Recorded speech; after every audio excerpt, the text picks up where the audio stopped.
2018ला हैदराबादमध्ये इस्रोचे 2 माजी शास्त्रज्ञ पवन कुमार चंदाना आणि नागा भरत डाका यांनी स्कायरूट एरोस्पेसची स्थापना केली। त्यांचा उद्देश स्पष्ट होता, भारतातील खासगी कंपन्यांनाही उपग्रह अवकाशात पाठवण्याची क्षमता मिळाली पाहिजे। पण ते सोपं नव्हतं, कारण त्या काळात भारतात खासगी कंपन्यांना रॉकेट लॉन्च करण्याची परवानगी नव्हती।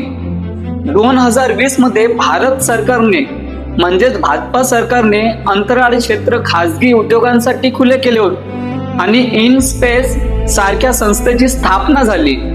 यामुळे स्कायरूट सारख्या स्टार्टअपला नवे पंख मिळाले, गुंतवणूकदार जोडले गेले, नवीन तंत्रज्ञान विकसित होऊ लागले आणि भारताच्या खासगी स्पेस रेसची खरी सुरुवात झाली। स्कायरूटच्या अभियंत्यांनी स्वप्न उभारलं, ते म्हणजे विक्रम-1 रॉकेट।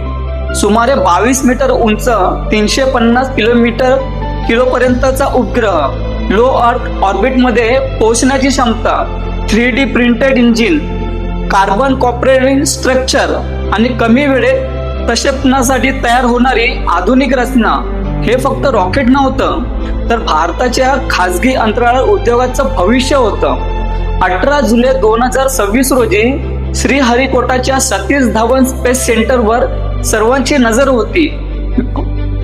मिशन होतं मिशन आगमन सुरू झाले आणि काही क्षणातच विक्रम-1 आकाशाकडे झेपावलं आणि काही मिनिटातच रॉकेटने पृथ्वीच्या निम्न कक्षेत यशस्वी प्रवेश केला।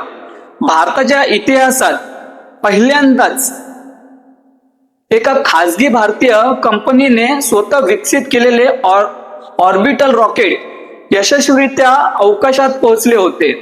या यशामुळे भारत, अमेरिका आणि चीन नंतर खासगी कंपनी मार्फत ऑर्बिटल रॉकेट प्रक्षेपित करणाऱ्या मोजक्या देशांच्या यादीत पोहोचला।